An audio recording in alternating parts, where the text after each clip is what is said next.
और पश्चिम बंगाल के हुगली जिले में चंदन नगर नगर निगम की राजनीति में बड़ा बदलाव देखने को मिला है। मेयर राम चक्रवर्ती समेत 30 तृणमूल कांग्रेस पार्षदों ने एक साथ इस्तीफा दे दिया है। इससे चंदन नगर नगर निगम का बोर्ड गिर गया है और निगम पर टीएमसी का नियंत्रण खत्म हो गया है। राम चक्रवर्ती ने कहा कि जनता ने विधानसभा चुनाव में भाजपा को जनादेश दिया है और अब जनता की सेवा की जिम्मेदारी नई सरकार की है। वहीं भाजपा विधायक दीपांजन गुहा ने कहा कि सरकार जीरो टॉलरेंस नीति के तहत काम करेगी और भ्रष्टाचार व कटमानी को किसी भी हाल में बर्दाश्त नहीं किया जाएगा। उन्होंने भरोसा दिलाया कि बिना किसी भेदभाव के जनता तक सुविधाएं पहुंचाई जाएगी।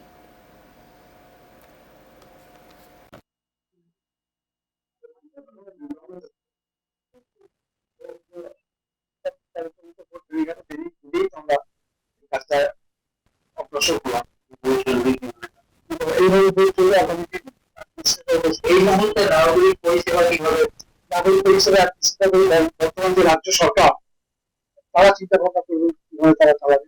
আপনারা কি সবাই অনুরোধ করবেন এরপরে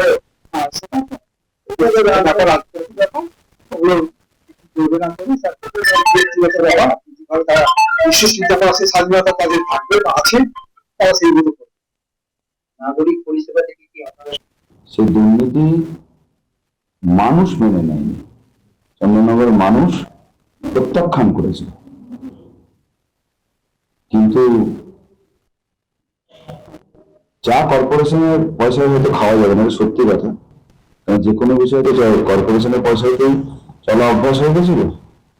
মানুষকে আপনারা কফি খাওয়ান, মানুষকে আপনারা দুধ খাওয়ান, মানুষকে আপনারা দই খাওয়ান, মানুষের টাকাতেই অনেক কিছু আছে, সে টাকাটা ব্যয় করুন। সরকার যদি বলেন তো যদি কেন থাকলো সরকার কমবে। সরকার তো সরকারের কাজ করতে থাকবে।